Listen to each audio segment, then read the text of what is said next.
এক বনে থাকতো এক চালাক শিয়াল, নাম লালু। পুরো বন জুড়ে তার খ্যাতি ছিল চতুর শিয়াল হিসেবে।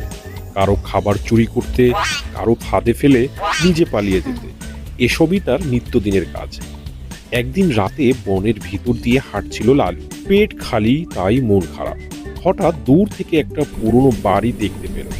জানালায় মৃদু আলো, আর বাতাসে কেউ যেন ফিসফিস করে বলছে, ভিতরে এসো, ভিতরে এসো। লালু ভাবল, এই বাড়িতে হয়তো কিছু খাবার পাবো। বাড়ির দরজা ঠেলে ঢুকতেই বাতাস একদম থেমে গেল। ভিতরে ধুলো আর জাল ছাওয়া, কিন্তু টেবিলের উপর এক বাটি দুধ রাখা। লালু তো খুশি, ভাগ্য ভালো আজ বলে দুধ খেতে শুরু করলো। ঠিক তখনই পিছন থেকে একটা ঠান্ডা শব্দ, আমার দুধ কে খাচ্ছে? লালুর শরীর কাঁপতে শুরু করলো, কিন্তু সে ঘুরে তাকালো না। কণ্ঠটা আবার বলল, আমার দুধ খেয়ে কেউ বেঁচে ফেরেনি। হু হা হা হা হা। লালু ঘুরে তাকাতেই দেখলো এক মেয়ে ভূত। চুল মুখ ঢেকে আছে, পা মাটিতে ছোঁয় না, চোখে আগুনের মতো জ্বালা।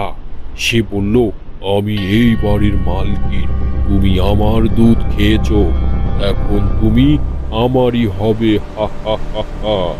লালু দৌড় দিল, কিন্তু যতই দৌড়ায় বারবার সেই একই ঘর, একই দরজার সামনে আসে, যেন বাড়িটা গোল চক্রে ঘুরছে। ভূত বলল, তুমি যত দৌড়াবে ততই আমার কাছে আসবে। লালু বুঝলো সে এক ভয়ঙ্কর ফাঁদে পড়েছে। তখন হঠাৎ তার মাথায় একটা বুদ্ধি এলো। সে চোখ বন্ধ করে বলল, হে ভূত মা, আমি তোমার দুধ খেয়েছি, কিন্তু তুমি যদি আমাকে ছাড়ো, আমি তোমার জন্য প্রতিদিন কাঁচা দুধ এনে দেব। ভূত থেমে গেল। তুমি কথা রাখবে তো? লালু বলল, বনের সব প্রাণীকে বলবো যেন তোমার জন্য দুধ আনে। ভূত হেসে বলল, ঠিক আছে, তবে প্রতিদিন রাতে যদি দুধ না দাও, আমি তোমার ছায়া নিয়ে যাব। সেদিন থেকে লালু বনের সব পশু পাখিকে ভয় দেখিয়ে দুধ জোগাড় করতে লাগলো। কেউ জানতো না কেন সে প্রতিদিন রাতে ওই পুরনো বাড়িতে যায়। কিন্তু একদিন লালু অসুস্থ হয়ে দুধ দিতে যেতে পারল না। সেই রাতে পুরো বন কেঁপে উঠল। বাতাসে শোনা গেল এক হাহাকার, আমার দুধ কোথায়? আমাকে দুধ দাও।